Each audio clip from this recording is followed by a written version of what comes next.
Hi everyone, I'm back. I'm back on my 30 days challenge, recording YouTube videos and concluding if I should YouTube or not to YouTube. I'll tell you shortly what happened and where have I been, and I want to start with lessons I've learned. So first of all, never commit to something what you're not sure you will be able to do, even though you have all of the time in the world. And what if tomorrow hurricane hits and you committed to do 30 videos in a row and hurricane hits and you cannot do that? That's lesson number one.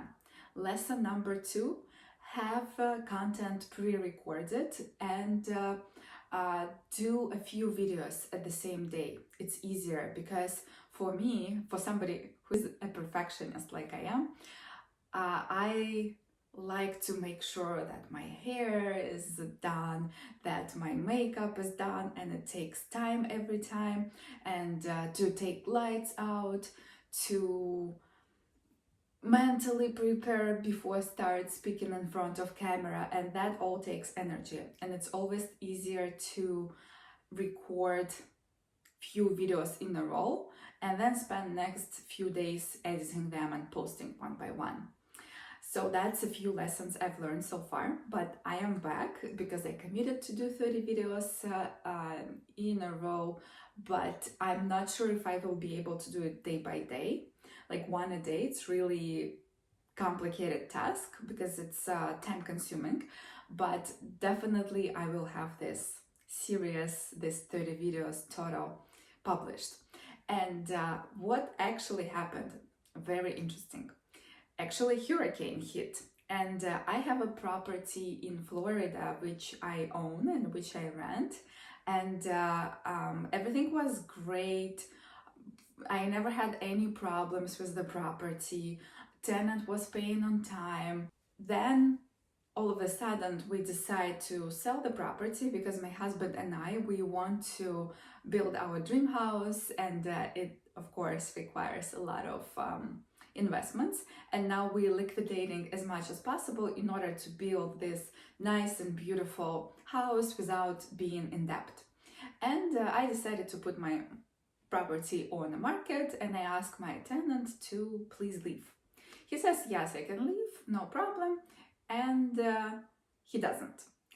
He just asked me to push the date when he has to move out more and more, and eventually he stops paying rent, and his belongings are still inside of the property, and I don't have right to take them out because he's there, he is in possession of the property.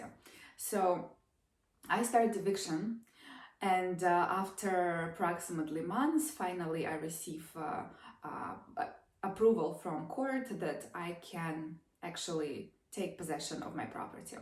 And when we walk into the property, virtually, because my agent walked in, I see this. Ну, закроешь сзади. Угу. И дверь оставь открытой. Хорошо. Везде то же самое. В любой комнате то же самое. Я не знаю, как ты так.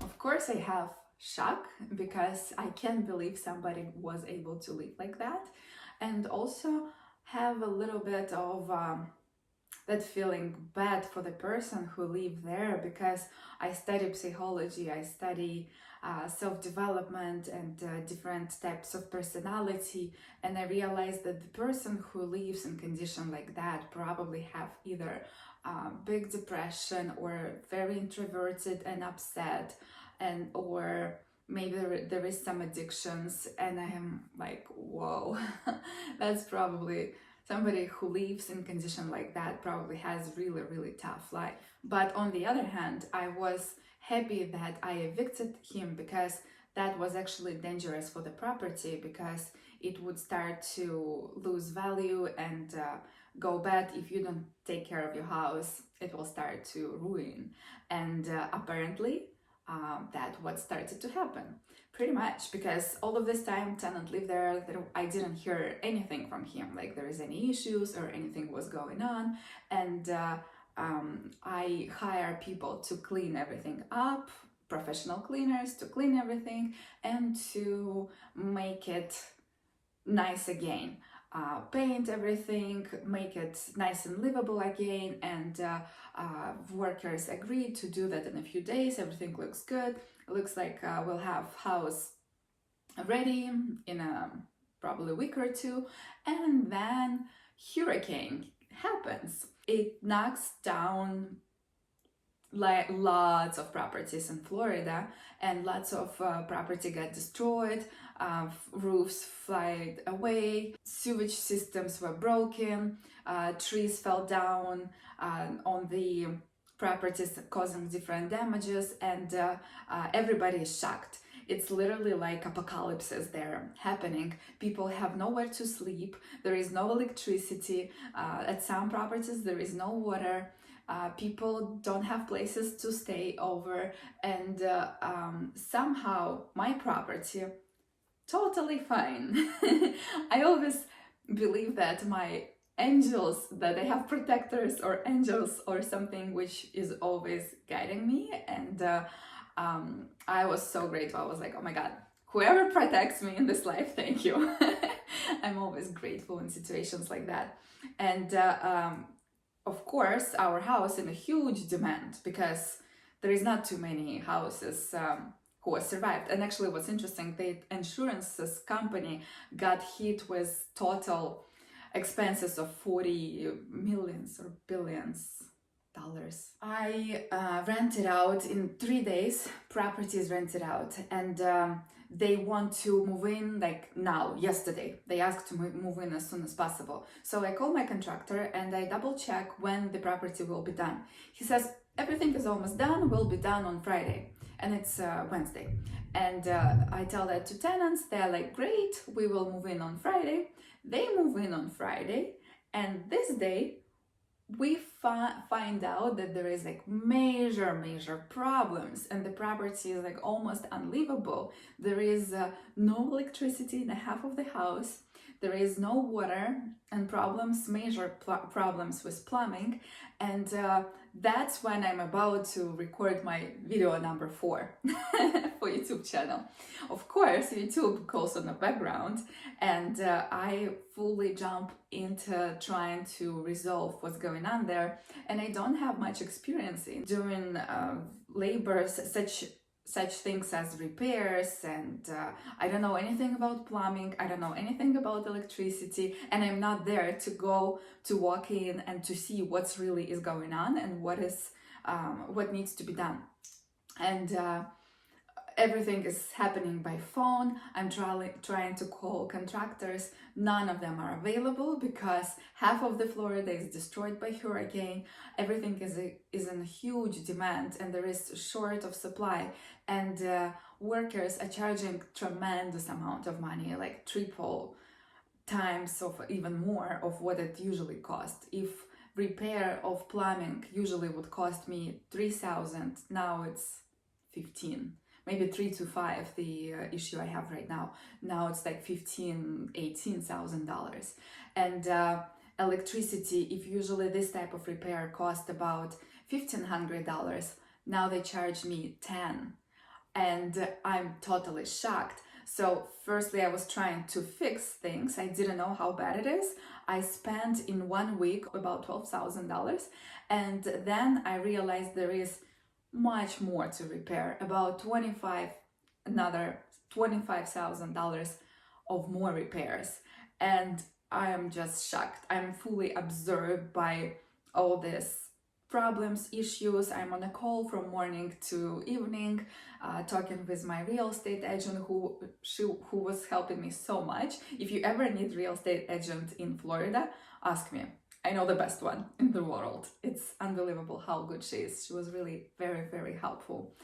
And I'm also very grateful to my tenants for understanding, because they I told them I didn't accept money right away because they were in a at my real estate agent account, and I told them, listen, I didn't know that's what's going on with property.